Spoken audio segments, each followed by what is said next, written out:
terdapat peraturan aneh di Kerajaan Merak. Asalkan burung merak jantan menunjukkan kasih sayangnya kepada teman wanita kesayangannya, kemudian anda boleh mengahwinkan burung merak betina ke rumah anda tanpa mengeluarkan sesen pun harga pengantin. Menonton pasangan bersetubuh, Xiao Kun, yang dilahirkan dengan kecacatan, sangat sedih, kerana setiap kali saya melihat Dewi yang anggun muncul di hadapan diri sendiri, ekornya yang tidak memuaskan akan mengecut dan menjadi lemah. Tidak kira apa yang saya cuba, ia tidak berkesan. Pukul berapa anda tidur setiap malam? Tekan bahagian komen. Orang yang sama boleh berkawan antara satu sama lain. Lebih masa, Xiao Kun kehilangan kelayakan untuk bertemu Dewi, tetapi tiba-tiba suatu hari, Xiao Kun terkejut apabila mengetahuinya merak jantan yang tidak berguna seperti dirinya. Jadi dia bergegas ke hadapan, berhasrat untuk membincangkan syarat tersebut. Apabila burung merak betina melihat ini, dia fikir dia akan menunjukkan cintanya kepadanya. Tanpa diduga, dia dihalau oleh Xiao Kun. Kemudian dia datang kepada Daud. Seketika kedua-duanya saling berpandangan,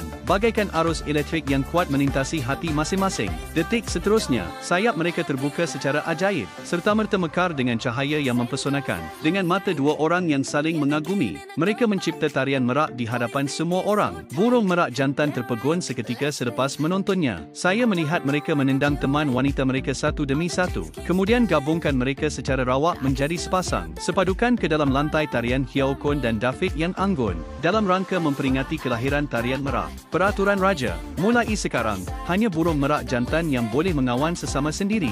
Memerintahkan semua burung merak betina dihalau keluar dari kerajaan.